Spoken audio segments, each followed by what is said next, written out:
Kan sebelum seorang Hindu masuk Islam, itu kan Rasul berkhutbah bicara di atas bukit Sofa, bukan bukit Marwah ya.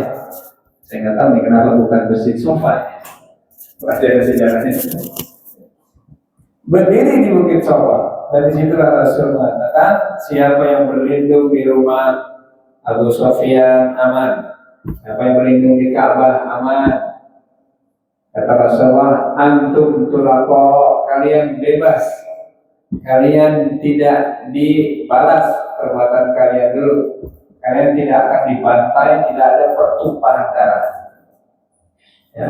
Nah itu yang membuat seorang hidup, Rasulullah Muhammad luar biasa. Padahal dia pantas membalas, wajar kemudian menumpahkan darah. Sebagaimana orang-orang Quraisy dulu mengusir Nabi Muhammad dan sahabatnya dari Makkah. Tapi yang ditemui oleh itu Muhammad seorang pemaaf, Muhammad seorang pecinta, Muhammad yang lembut hatinya, walau dikasari, tapi dia membalasnya dengan cinta dan kasih. Makanya dia bilang, saya nggak masuk Islam, enggak, tapi Islam yang masuk ke dalam diri saya. Itulah itu. Demikian Abu Sufyan masuk Islam. Ini pada masuk Islam dulu, ya. Dan akhirnya itulah yang disebut dengan Futuh Makkah, pembebasan kota Makkah. Berhala dibersihin 360 berhala ya. Setelah bersih, rapi, barulah tahun berikutnya Rasulullah berhaji. Berapa kafilah, berapa pasukan, berapa rombongan Rasul ketika itu? Diperkirakan ada 140.000. Ini jumlah banyak Pak. Para laki-lakinya hampir ikut semua. Kalau gitu Madinah kosong, kosong. Masjid Nabawi gimana? Iya, imamnya pergi, Rasul kan imam. Selama ada Rasul Pak, mana berani sahabat jadi imam. Berarti kalau Rasul ada di Madinah, yang imam adalah Rasulullah. Jadi kalau Jumatan Rasulullah, yang khutbah Rasul, yang imam Rasul. Terus di mana? Siapa yang mengisi Masjid Nabawi di saat Rasulullah haji? Nah, dialah ada seorang sahabat namanya Abdullah bin Ummi Maktum yang dipercaya untuk menjadi pengganti imam Rasulullah SAW. Buta, udah tua, tapi dapat kehormatan menjadi muadzin kalau ada Rasul, menjadi imam kalau Rasul tidak. Berarti sebagian besar para laki-laki itu ikut bersama Rasulullah SAW dengan girangnya. Kok girang? Iya, karena mereka ingin bertawaf di Ka'bah, ingin berada di tempat yang terbaik, ingin bersama Rasulullah menemani perjalanan dari Madinah ke Makkah. Perjalanannya jauh, 450 km kalau lurus. Kira-kira kalau Rasul jalan ketika itu lurus terus atau belok-belok? Belok-belok ya. Kalau belok-belok berarti lebih dari 450. Berapa hari perjalanannya? Berapa hari? Kurang lebih 7 sampai 8 hari. Karena kan jalan Pak, bukan naik mobil, bukan naik pesawat. Pertanyaannya, kalau 7 atau 8 hari gitu, berarti kan transit Rasulnya. Berarti kalau malam beliau istirahat, atau dibalik, malam jalan, siang istirahat. Kenapa? Panas kalau siang. Kalau malam adem. Bayangkan Pak. Sementara beliau itu mikotnya di Bir Ali, ya, atau Zulhulaifah. Pakai kain ihramnya di Bir Ali, 8 hari pakai kain ihram. Begitu jalan kaki, ya ada yang naik kota, jauh Pak. Luar biasa. 8 atau 7 atau kurang lebih dari itu ya. dalam keadaan ihram. Nggak boleh pakai wangi-wangian, nggak boleh potong kuku, nggak boleh potong rambut, nggak boleh bercumbu suami istri. Mandi boleh nggak mandi? Boleh, tapi pastikan mandinya tidak menggugurkan rambut atau segala yang tumbuh di badan. Tapi pertanyaannya, perjalanan yang jauh, ya, dengan waktu yang lama, kira-kira menemukan air semudah yang kita temukan di sini nggak Pak di Indonesia? Kayaknya berat ya. Ada air gitu dengan kafilah 140.000, katakan satu kampung di situ. Wah, mampir kita mandi semua, sumur mana yang nampung? Sumur mana Pak? Sementara di sana gurun pasir, lembah, kalau ada oase ya tertentu, terbatas. Sampai di sini kira kebayang nggak tuh hajinya Rasul sama sahabat? Tapi sahabat happy aja. Kenapa? Ada nabi, nabi jadi Amirul Hajj, nabinya jadi pimpinan haji. Kalau Indonesia kan ada Amirul Hajj itu, siapa Amirul Hajjnya? Menteri Agama ya, Pak. Menteri Agamanya oke sekarang. Kebetulan dosen saya, Profesor Nasaruddin Umar. Nah, jadi Rasul menjadi Amirul Hajj, perjalanan jauh 400 kilometer lebih lah, Masya Allah, melintasi gurun, naik turun gunung, keluar masuk ke lembah, istirahat dan lain sebagainya, pakai kain ihram. Masya Allah. Nah, saudara yang berbahagia, tahun ke-10 gitu ya, akhirnya sampai di kota Makkah, melakukan ritual prosesi haji. Maka kata Allah dalam Al-Quran, apa kata? Al-Hajju ashhurun ma'lumat, faman farada fihinna al-hajj. Siapa yang mantap melakukan haji, فلا رفث ولا فسوق ولا جدال في الحج. Maka nggak boleh berkata yang kotor, melakukan pengerusakan, apalagi sampai berantem di waktu haji. Coba, apa kebayang apa? Perjalanan dari Madinah ke Mekah, katakan 8 hari, ya. Itu jangan tanya bagaimana kesulitan yang ada itu. 140.000 orang. Sementara kata Allah, kalau sudah mantap untuk berhaji, nggak boleh berkata yang kotor, nggak boleh melakukan pengerusakan, apalagi sampai berantem. Itu diikat tuh dengan aturan begitu. Sehingga dalam keadaan ihram begitu, serba susah, perjalanan jauh, macam-macam lah, akomodasi, transportasi, apalagi konsumsi harus disiapin. Waduh, kalau nggak ada sosok yang diagungkan, nggak ada komando yang jelas, nggak ada kewibaan Rasulullah, itu bisa berantem itu. Ya kenapa? Ya karena perjalanan yang jauh. Maka Allah mengatakan nggak ada kata yang kotor, nggak boleh melakukan pengerusakan, apalagi sampai berantem. Dan ayat berikutnya apa? وَتَزَوَّدُوا فَإِنَّ خَيْرَ الزَّادِ التَّقْوَى. Berbekalah kalian, dan sebaik-baiknya bekal adalah takwa. Ini masih dalam rangkaian ayat haji. Berbekalah kalian, dan sebaik-baiknya bekal adalah takwa. Para ahli tafsir menjelaskan apa makna takwa di situ. Apa makna berbekalah dan sebaik-baiknya bekal adalah takwa? Kata para ulama, makna takwa di situ adalah sabar. Takwa itu pengertiannya banyak Pak. Bisa sabar, bisa tawakal, bisa qanaah, bisa takut, bisa hati-hati. Nah, makna takwa di situ adalah sabar. Kenapa? Karena kalau nggak sabar bisa berantem gitu. Indonesia berapa kuotanya Pak hari ini Pak?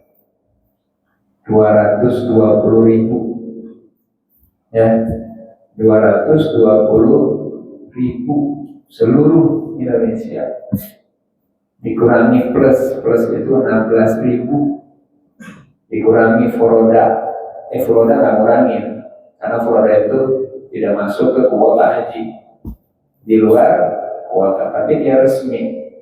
Kalau ditambah lagi dengan visa ziarah, aduh banyak lagi tuh. Itu semuanya ngumpul nanti di Arafah dengan jumlah kira-kira 4 juta orang. Ngurusin 4 juta susah atau mudah?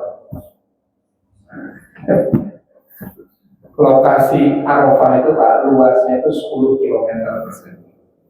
Yang berkumpul 4 juta orang. Kalau sekedar kumpul gak ada masalah. Tapi kalau kumpulnya harus disiapin makanannya, tendanya, apa nggak mumet Pak? WC. Apalagi kalau udah dingin, mabit, boleh 2 hari, boleh 3 hari. Bukan hanya sekedar kumpul, bukan. Tapi kumpul di situ harus nyiapin tendanya, makanannya, toilet. Sehingga kalau di sana di Mina itu 2.500 orang, toiletnya 10. 5 ibu-ibu, 5 bapak-bapak. Kebayang nggak Pak? 2.500 orang. Toiletnya berapa? 10. Itu kalau dihitung rata-rata berapa menit Pak ada? Maka kata ulama, berbekallah kalian, dan sebaik-baiknya bekal adalah takwa. Apa makna takwa di situ? Sabar. Kalau nggak sabar berantem. Jadi itulah dahsyat. Saudara, anak-anak semuanya, ya. Sampai di Mekah beliau melakukan haji. Saya ingin menyampaikan satu momentum peristiwa penting dalam hajinya Rasulullah, yaitu apa? Khutbahnya beliau. Yang menarik itu khutbahnya beliau Pak.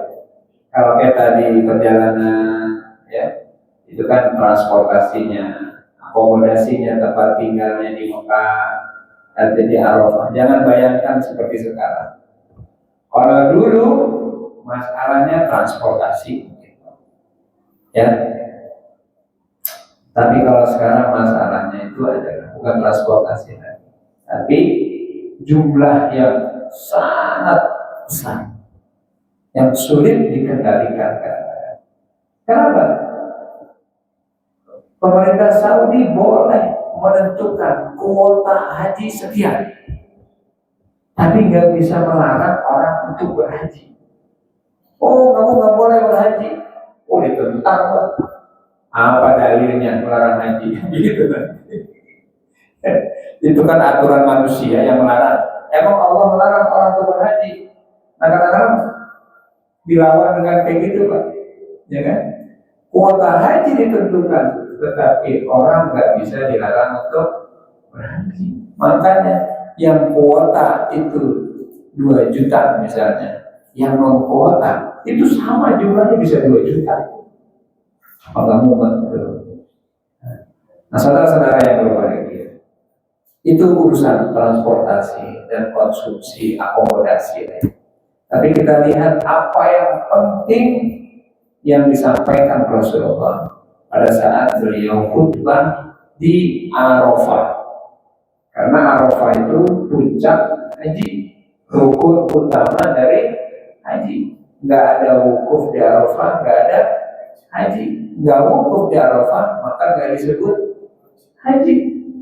Udah ini itu tawaf sa'i, ke Madinah iya, tapi nggak wukuf, berarti nggak haji.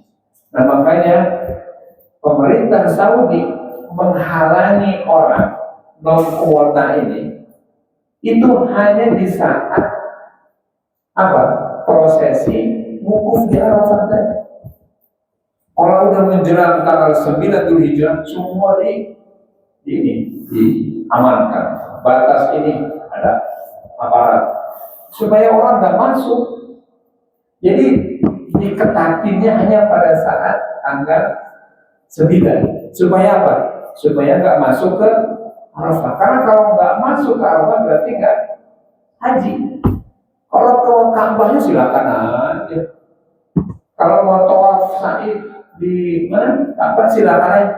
Tapi semua yang dilakukan kalau tidak sampai wukuf di Arafah maka tidak sah. Nah disitulah Rasulullah dulu 14 abad yang lalu beliau berdiri dan duduk ya, kanan kiri duduk di atas unta beliau ya, dan beliau berkhutbah. Khutbahnya luar biasa, menandai kemuliaan beliau dan keluhuran agama Islam, serta menjelaskan bagaimana nilai-nilai utama dari ajaran Islam.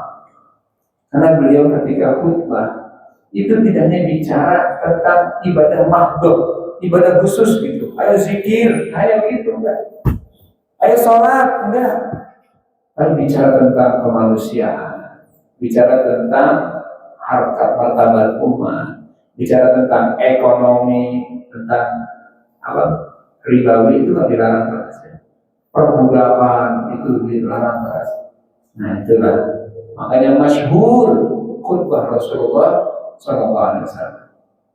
Jadi Rasul mengawali khutbahnya dengan mengatakan, ayuhan nas, wahai manusia, dengarkan, isma'u, dengarkan apa yang mau saya sampaikan. La'alli la alqakum ba'da amihim hada, kata Rasul. Fi yaumi fi mauqifi hada fi syahri hada. Dengarkan, kata Rasulullah. Dengarkan apa yang saya sampaikan, karena boleh jadi tahun depan saya enggak kesini lagi di tempat ini dan di bulan ini. Jadi awalnya Rasul sudah bilang, dengarkan baik-baik. Boleh jadi tahun depan saya enggak kesini lagi. Kejadian ya Pak. Tahun depan Rasul nggak balik lagi. Kenapa nggak balik? Meninggal. Karena 3 bulan setelah haji beliau sakit. Setelah itu udah innalillahi wa inna ilaihi raji'un. Maka Rasul bilang, isma'u, dengarkan, la'alli la alqakum ba'da 'amihim hada fi mawqifi hada wa fi syahrikum hada.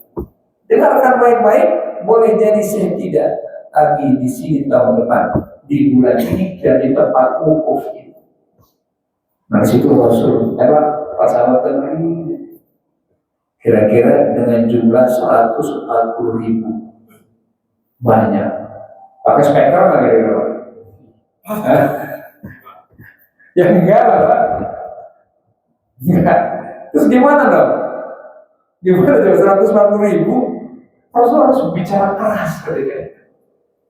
Makanya kata Nabi yang berikutnya, tolong dengerin baik-baik, nggak boleh ada suara berisik. Seandainya nggak terdengar, tolong yang tidak terdengar menanyakan kepada yang dengar. Bahkan Rasul bilang, yang hari ini hadir, tolong sampaikan kepada yang tidak hadir. Maksudnya nggak haji. Saking pentingnya itu.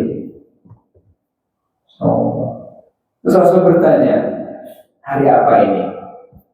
Bulan apa ini? Negeri apa ini? Sahabat dia ada yang menjawab, antum Allah wa Rasuluhu a'lam. Allah dan Rasulnya lebih tahu. Maka Rasul mengatakan, inna dima'akum wa amwalakum haramun alaikum kahurmati yaumikum hada, kahurmati baladikum hada, kahurmati syahrikum hada. Kata Rasul, sesungguhnya darah kalian, harta kalian haram. Apa arti haram di situ?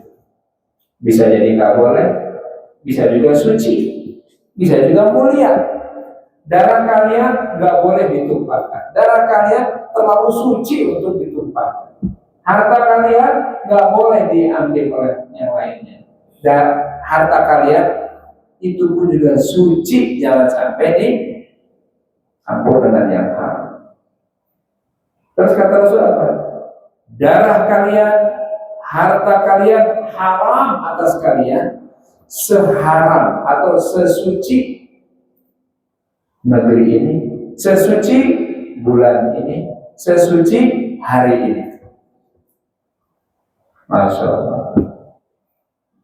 Jadi darah kalian, harta kalian haram, sebagaimana haramnya negeri ini, sebagaimana haramnya bulan ini, sebagaimana haramnya hari ini. Negeri itu negeri apa, Pak? Negeri Mekah. Ini negeri yang suci. Bulan apakah saat itu? Bulan Dzulhijjah, bulan suci. Hari apa ketika itu? Hari Arafah, hari yang suci. Itu maksudnya. Sesuci negeri ini, sesuci bulan ini, dan sesuci hari ini. Maka darah dan harta kalian suci, artinya nggak boleh ditumpahkan, nggak boleh melakukan perampasan, dilindungi. Makanya kalau bicara hukum Islam, Pak, nanti ada maqasidus syariah. Kenapa dalam hukum Islam ada halal haram, nggak boleh ini, nggak boleh itu? Karena ada 5 maksud dari ditetapkannya hukum itu. Apa diantaranya? Hifdzuddin. Kalau ada larangan ini itu karena Islam ingin menjaga agama ini. Ada hifdzul akal, menjaga akal. Ada hifdzun nasl, menjaga keturunan. Ada apa lagi? 3 ya. Ada hifdzul mal, ada menjaga harta. Menjaga harta itu tujuan hukum Islam. Makanya nggak boleh mencuri. Menjaga keturunan, makanya nggak boleh berzina. Nggak menjaga akal, makanya nggak boleh minuman keras. Menjaga agama, makanya murtad itu dalam hukum Islam itu hukumannya keras. Itu semuanya adalah tujuan dari hukum Islam. Rasul tegaskan, harta kalian, darah kalian suci, sesuci negeri ini, sesuci bulan ini, dan sesuci hari ini. Insyaallah. Rasul mengatakan, apakah saya sudah menyampaikan kepada kalian? Apakah saya sudah menyampaikan kepada kalian? Rasul bertanya itu. Akhirnya para sahabat, ballaghta risalata, addaital amanah, wa nasahtal ummah. Iya ya Rasul, kau sudah menyampaikan, kau sudah menunaikan, kau sudah menasihatkan kepada kami. Apa kata Rasul?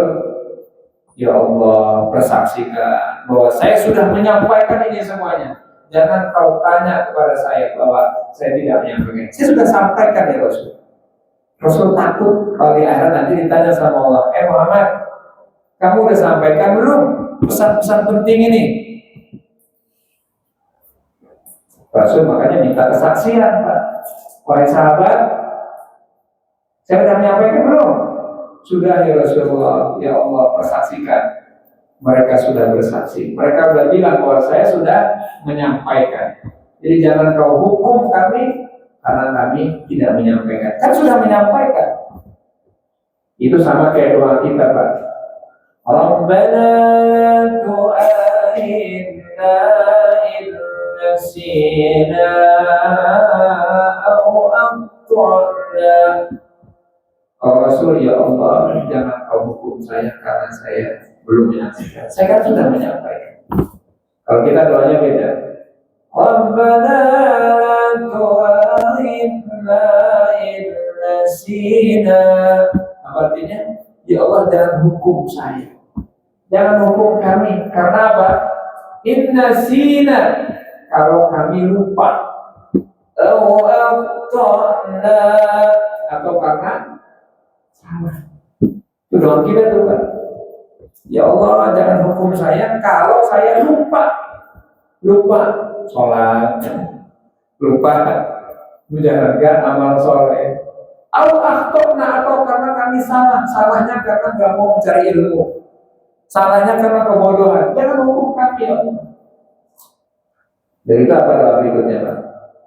Rabbana wa la tahmil alaina isra. Jangan kau bebani kami dengan sesuatu yang kama hamaltahu 'alal ladzina min qablina, sesuatu yang pernah engkau bebankan kepada umat terdahulu. Ini tegasin lagi.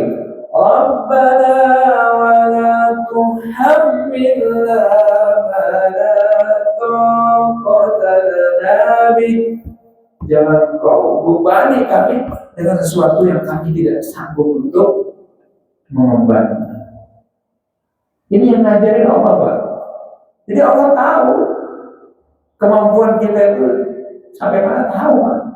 Makanya level-level kita soal ujiannya nggak sebesar ujian yang dirasakan oleh Nabi, para sahabat. Mereka berat Pak. Sampai beratnya itu diabadikan dalam Al-Quran kan. Ya, apa? Masathumul qarra wa zulzilu hatta yaqula ar-rasul wal ladzina amanu mata nasrullah. Itu goncang itu, kesulitan yang besar, penderitaan yang dahsyat, sampai mereka mengatakan, ya Rasul, ini kapan datang pertolongan Allah ini? Saya begitu tuh. Ala inna nasrullah qarib, dikatakan akan datang pertolongan Allah. Ya kalau kayak kita mah ujiannya kecil kan. Dan Allah ajarkan kepada kita bahwa ya Allah, jangan kau hukum kami karena kami lupa atau karena salah. Jangan kau bebani kami seperti kau bebankan kepada orang-orang terdahulu, dan jangan kau bebani kami dengan sesuatu yang la taqata lana bih, yang tidak ada kemampuan buat kita untuk menanggungnya. Makanya lanjutan ayatnya apa itu? Wa'fu anna. Ampuni ya Allah, maafkan ya Allah.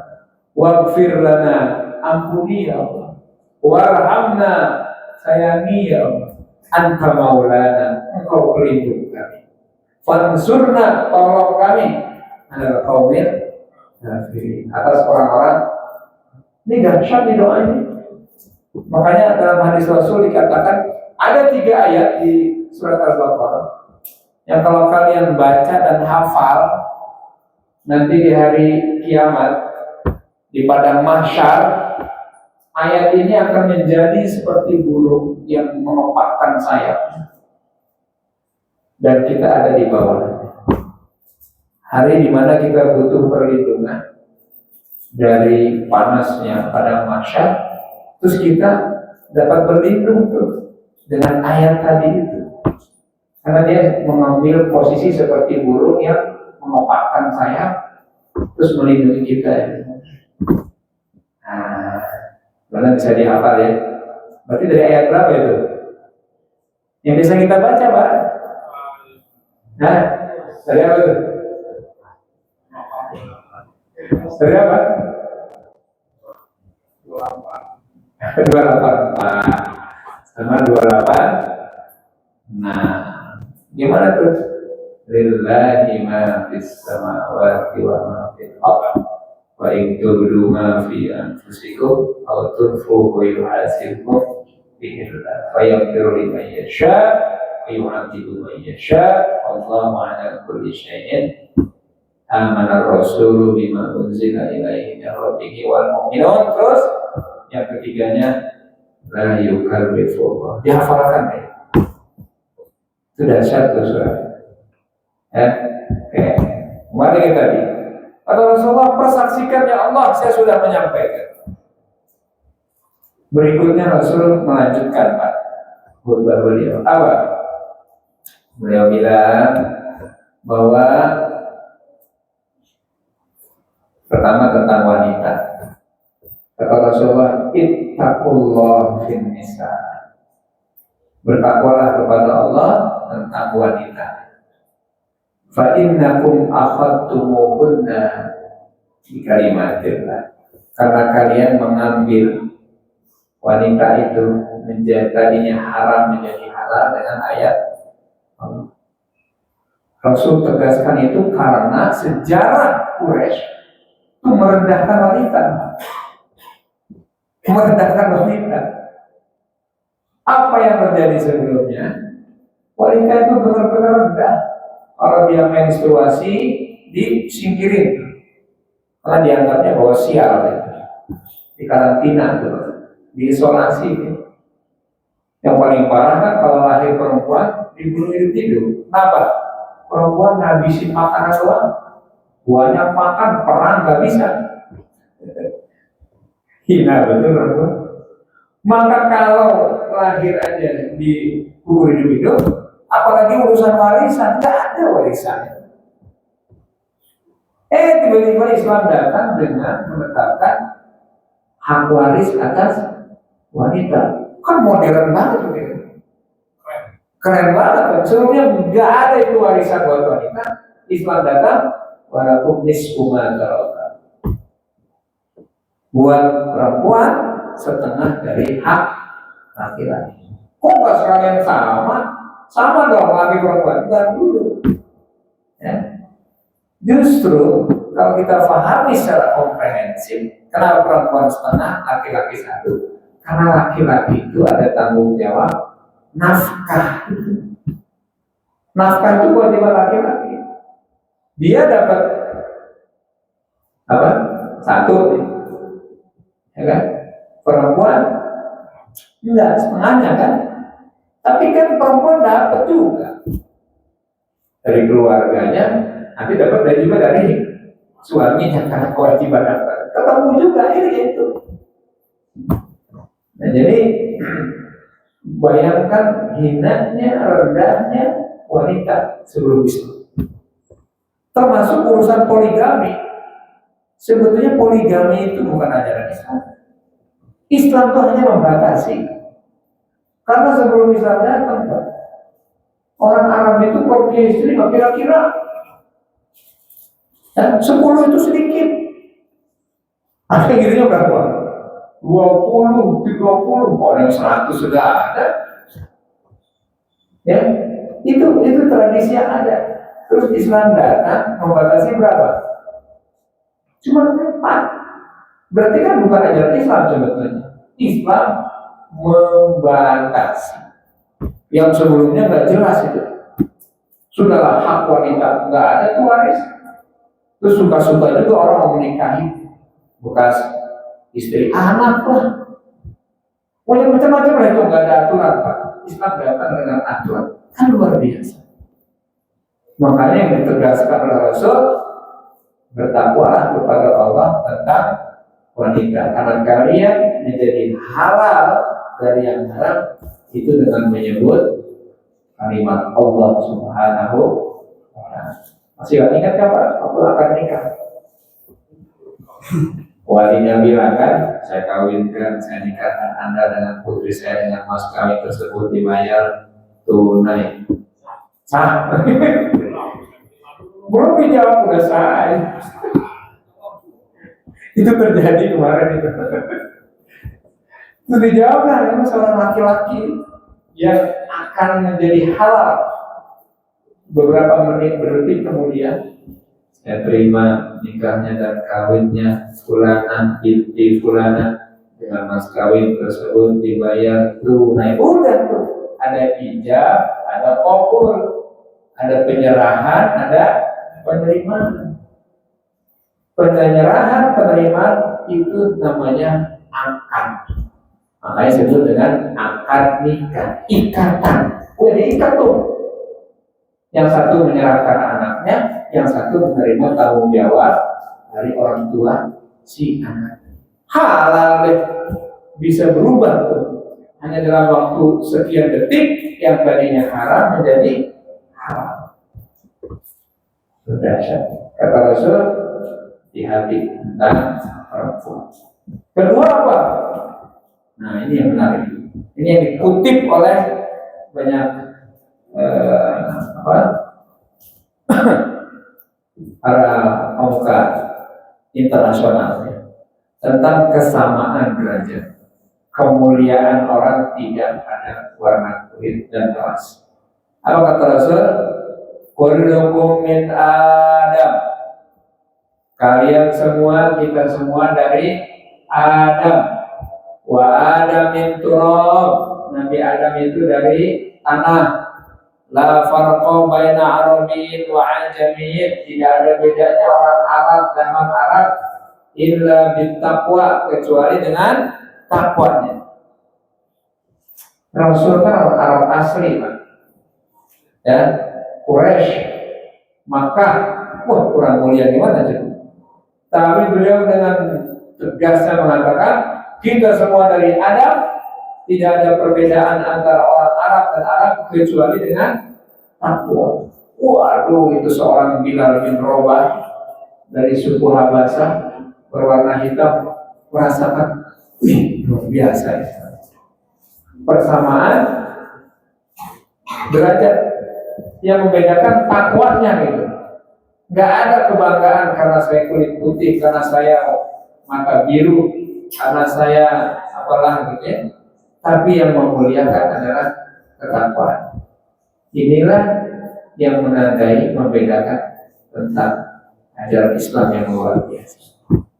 Nah sekali lagi Bapak Ibu sekalian, ini semua disampaikan di momen yang sangat penting, event yang luar biasa, dan di hari yang sangat istimewa, hari Arafah, yang dimana hari itu kata Rasulullah semua dosa mereka yang berhaji dimaafkan semua. Ini terjadi di negeri yang suci, negeri Mekah namanya. Ya, karena hanya dua negeri apa yang suci, Mekah dan Madinah. Makanya disebut dengan Haramain, dua tanah haram. Ini juga terjadi di bulan yang suci, namanya bulan Zulhijjah. Udah bertemunya tiga kesucian: kesucian hari, kesucian bulan, dan kesucian tempat. Nggak ada tempat lain, nggak ada. Pokoknya terlalu sakral, terlalu suci, terlalu istimewa tempat itu, sehingga yang disampaikan Rasul itu daging semua. Itu baru dua ya saya bilangnya kan. Pertama tentang wanita, terus yang kedua tentang kesamaan derajat. Itulah yang kemudian direkam oleh sahabat, disimpan oleh mereka, dan yang nggak datang ketika itu disampaikan oleh mereka tentang arti kehormatan seorang wanita dan persamaan derajat di dalam agama Islam.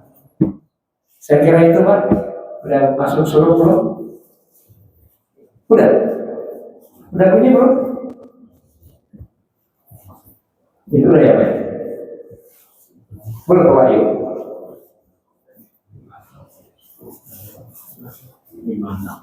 Di mana? Ini udah Pak. Di mana? Saya cukupkan di sini. Sekiranya ada pertanyaan, dipersilakan.